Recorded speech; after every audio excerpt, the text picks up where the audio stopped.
Hello guys. तो last episode में हमने देखा था जियन ये जोंग के साथ फाई क्लैन पिल कंपटीशन के हॉल में पहुंच गया था, जहां पर पहले से ही कुई क्लैन, बाई क्लैन और डैन क्लैन मौजूद थे। काओ क्लैन का आना अभी बाकी था। जियन बाकी क्लैंस के कंटेस्टेंट को देखने लगता है, तो जानना चाहता था कि आखिर कौन कितना पावरफुल है। हेजोंग एक एक कर जियन को सभी के बारे में बताते हैं। जियन को डैन जुआन और बाइंग के बारे में पता चल गया था, मतलब उसे डैन क्लैन और बाई क्लैन के कंटेस्टेंट के बारे में पता चल गया था। अब उसे बस कुई क्लैन के लोगों के बारे में और जानना था। जियन येजोंग से इसके बारे में पूछता है, तो येजोंग उसे बताने लगते हैं। जियन, कुई क्लैन का जो अभी के लिए एल्केमिस्ट आया है वो रैंक 7 के लो ग्रेड का एल्केमिस्ट है। ऐसे में मुझे नहीं लगता है कि हमें उससे घबराने की ज़रूरत है।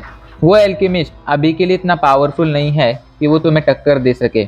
ऐसे में हमें उसकी चिंता करने की ज़रूरत नहीं है। हमारा पूरा फोकस अभी के लिए बाई क्लैन, काओ क्लैन और डैन क्लैन पर है, क्योंकि यही लोग हैं जो तुम्हें टक्कर दे सकते हैं। ये सुनकर जियन हाँ में सिर हिला देता है।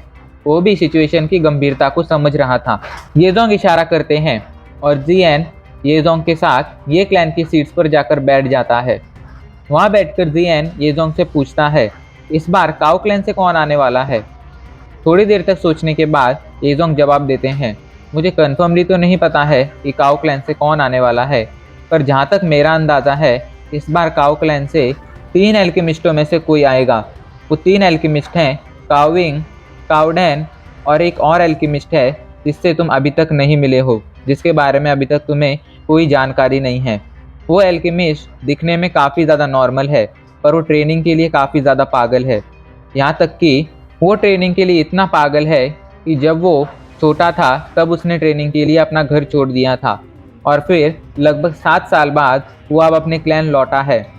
वो एल्केमिस्ट दिखने में काफ़ी ज़्यादा नॉर्मल है, पर अगर कंपैरिजन किया जाए तो वो भी कुछ कम पावरफुल नहीं है। जहाँ तक मुझे लगता है वो काओडैन से ज़्यादा ही पावरफुल है। उस एल्केमिस्ट की इतनी तारीफ सुनकर जियन खुद को पूछने से रोक नहीं पाता है, आखिर उस एल्केमिस्ट का नाम क्या है।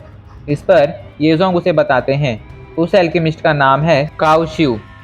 काओशिव और काओडैन के बीच आज से कुछ सालों पहले एक मुकाबला हुआ था। उस मुकाबले में काओशिव ने आसानी से काओडैन को हरा दिया था।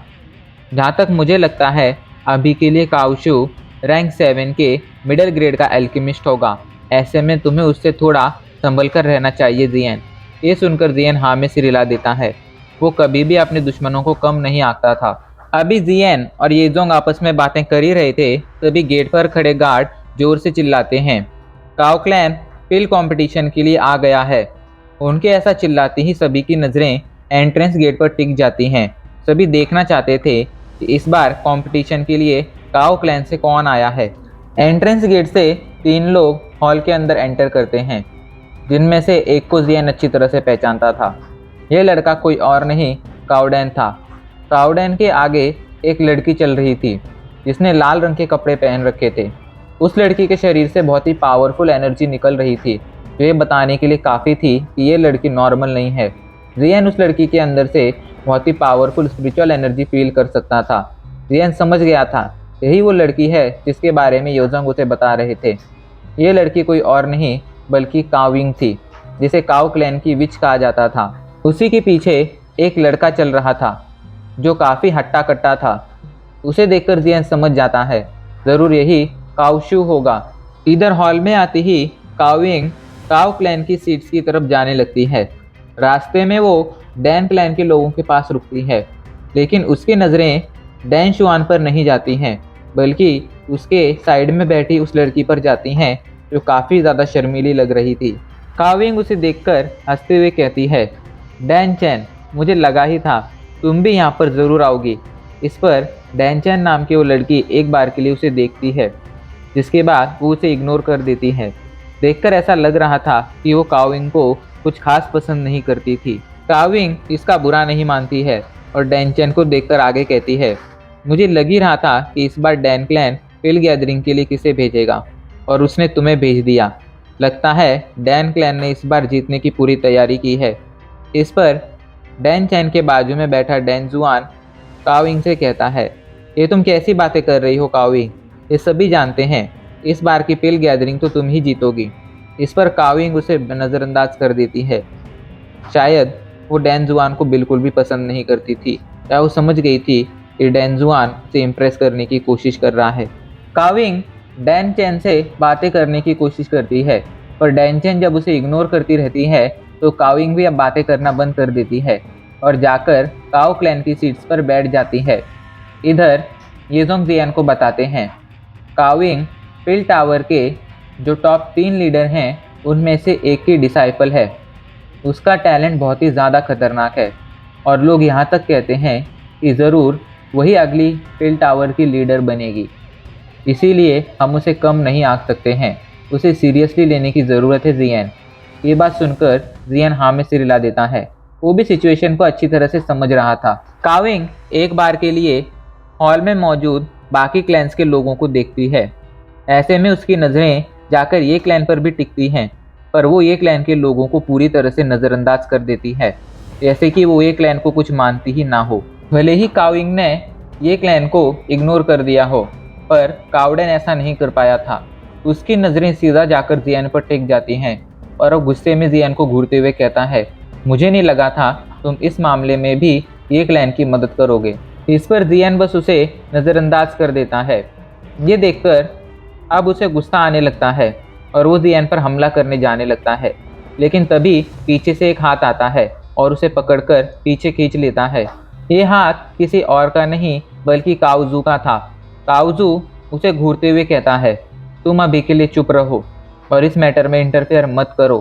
फालतू में तुम्हारी वजह से यहाँ पर अगर कोई मुसीबत खड़ी हुई तो कंपटीशन शुरू होने से पहले ही हम लोग कंपटीशन से बाहर हो जाएंगे, और अगर तुम्हारी वजह से ऐसा कुछ भी हुआ तो तुम जानते हो हमारा क्लैन तुम्हारे साथ क्या करेगा। काओजू की बात सुनकर कावडेन जल्दी से पीछे हट जाता है। वो जानता था अगर उसकी वजह से यहाँ पर कोई मुसीबत खड़ी हुई तो काओ क्लैन उसे अच्छा सबक सिखाएगा। कावडेन के पीछे हटते ही काओजू आगे आता है और जियान को घूरते हुए कहता है, क्या तुम वही जियान हो जो ये क्लैन की मदद कर रहा है? इस पर जियान बस हाँ में सिर हिला देता है। जियान की हामी मिलती ही काओजू उसे घूरते हुए कहता है, अच्छा है तुम ये क्लैन की मदद कर रहे हो, पर सावधान रहना कहीं इस चक्कर में तुम किसी दूसरे क्लैन को नाराज़ ना कर दो और बाद में तुम्हें इसका खामियाजा ना भुगतना पड़े। इस पर जियान बस हाँ में सिर हिला देता है। उसे इस लड़के से बिल्कुल भी डर नहीं लगता था। जियान ने अच्छे अच्छे डाउजन लेवल के वॉरियर से तक मुकाबला किया था, ऐसे में ये लड़का उसे डराने के लिए काफ़ी नहीं था। जियान इस लड़के को ध्यान से घूरता रहता है और इसे जांचने की कोशिश करता है। थोड़ी देर तक उसे घूरने के बाद जियान समझ गया था ये लड़का दिखने में भले ही नॉर्मल है पर नॉर्मल नहीं है।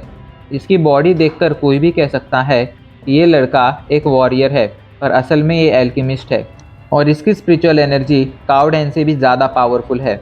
ऐसे में ये कावडेन से कई गुना ज़्यादा पावरफुल एल्केमिस्ट होगा। जियान काओजू के बारे में सोचने से खुद को रोक नहीं पाता है, क्योंकि उसकी आदत थी कि वो कभी भी अपने दुश्मनों को कम नहीं आंकता था। जियान से बातें करने के बाद काओजू कावडेन के साथ काओ क्लैन की सीट्स पर जाकर बैठ जाता है। अभी के लिए सब क्लैन आ चुके थे, अब बारी थी कंपटीशन शुरू करने की। अचानक से वो पूरा हॉल जोरों जोरों से कांपने लगता है, जैसे कि वहाँ पर भूकंप आ गया हो। तभी ज़मीन में एक दरार पड़ती है, जो दरार नॉर्मल दरार नहीं थी बल्कि वो सर्कल शेप की दरार थी। अचानक से वो दरार ऊपर उठने लगती है और अचानक से उस हॉल में एक बड़ा सा मैदान आ जाता है। उस मैदान पर, उस प्लेटफॉर्म पर अभी के लिए एक ओल्ड मैन खड़ा हुआ था जो काफ़ी ज़्यादा पावरफुल लग रहा था। वो ओल्ड मैन हंसते हुए कहता है, इस बार का टेस्ट मैं लूँगा, क्या किसी को इस बात से ऑब्जेक्शन है? सभी लोग उस ओल्ड मैन को घूरने लगते हैं। अचानक से काविंग अपनी जगह से खड़ी होती है और हाथ जोड़कर उन्हें ग्रीट करते हुए कहती है, एल्डर चेंग, आखिर किसको आपके टेस्ट लेने से आपत्ति हो सकती है? इधर येजोंग जियान को बताते हैं, ये हैं एल्डर चेंग जो पिल टावर के टॉप 8 एल्डर में से एक हैं। पिल टावर के लीडर्स के बाद अगर किसी के पास सबसे ज़्यादा पावर है तो इन 8 एल्डर्स के पास ही है। अक्सर पिल टावर के डिसीजन लेते वक्त इन एल्डर से चर्चा की जाती है। इनकी सहमति के बिना कोई डिसीजन नहीं लिया जाता है। ऐसे में तुम इनकी पावर समझ सकते हो। इस पर जियान हाँ में सिर हिला देता है। वो भी बात को अच्छी तरह से समझ रहा था। इधर एल्डर शेंग कहते हैं सभी क्लैन्स यहाँ पर आ चुके हैं, तो चलिए कंपटीशन शुरू करते हैं। सभी क्लैन के कंटेस्टेंट प्लेटफॉर्म पर आकर खड़े हो जाइए। जैसे ही वे ऐसा कहते हैं सभी क्लैन के कंटेस्टेंट अपनी जगह से उठते हैं और प्लेटफॉर्म की तरफ जाने लगते हैं। जियान अपनी सीट से उठता है और प्लेटफॉर्म की तरफ जाने लगता है। जिनलिन और येजोंग अभी के लिए उसे देख रहे थे। दोनों काफ़ी ज़्यादा चिंतित लग रहे थे। उन्हें जियान पर भरोसा था, पर उन्हें अपने क्लैन की चिंता भी थी। इसलिए जियान पर कॉन्फिडेंस होने के बावजूद अभी के लिए उन्हें थोड़ा डर लग रहा था कि कहीं अगर जियान इस टेस्ट में फेल हो गया तो उनका क्लैन फिल टावर के क्लैन्स में से बाहर हो जाएगा और जल्द ही बर्बाद हो जाएगा। इधर जियान के साथ साथ बाकी क्लैन्स के कंटेस्टेंट भी उठते हैं। जैसा कि येजोंग ने सोचा था वैसा ही हुआ था।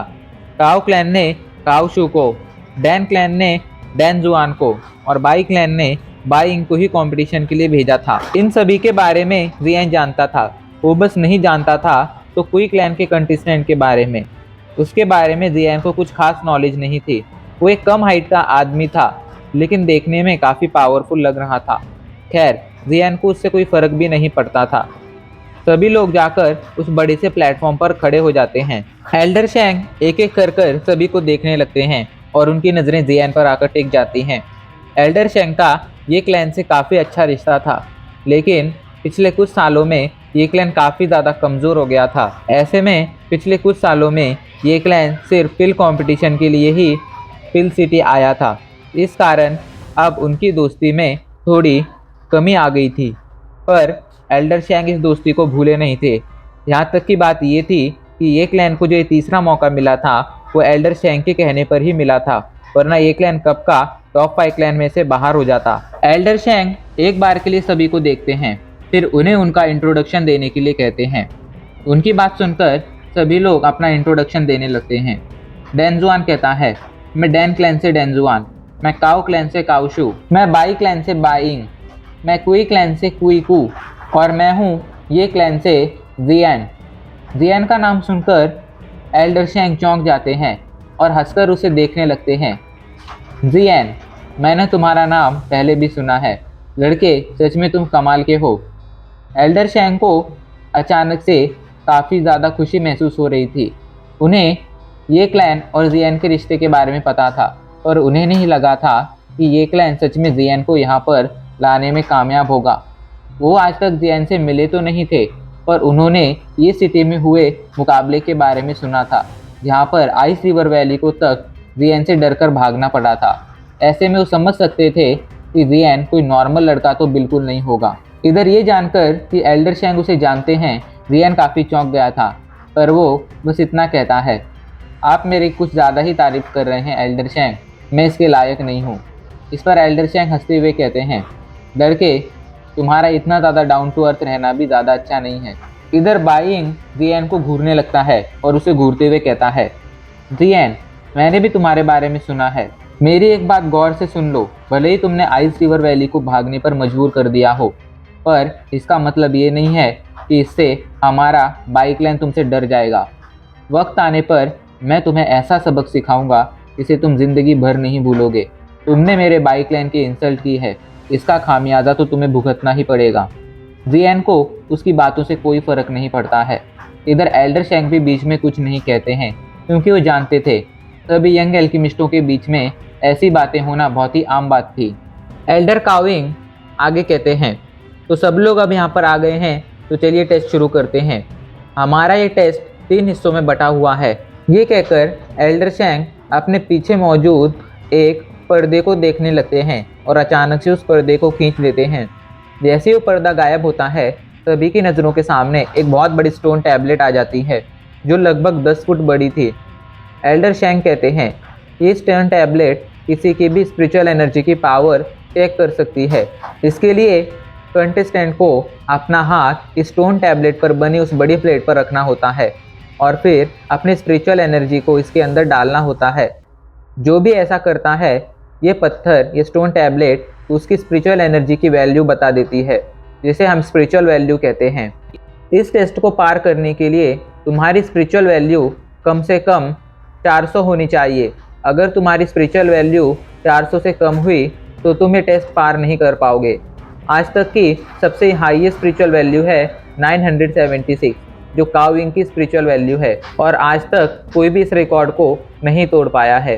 ये कहकर एल्डर शैंग जोर जोर से हंसने लगते हैं। फिर वो आगे कहते हैं, तो जब सबको आप कंपटीशन के रूल पता चल चुके हैं तो चलिए कंपटीशन शुरू करते हैं।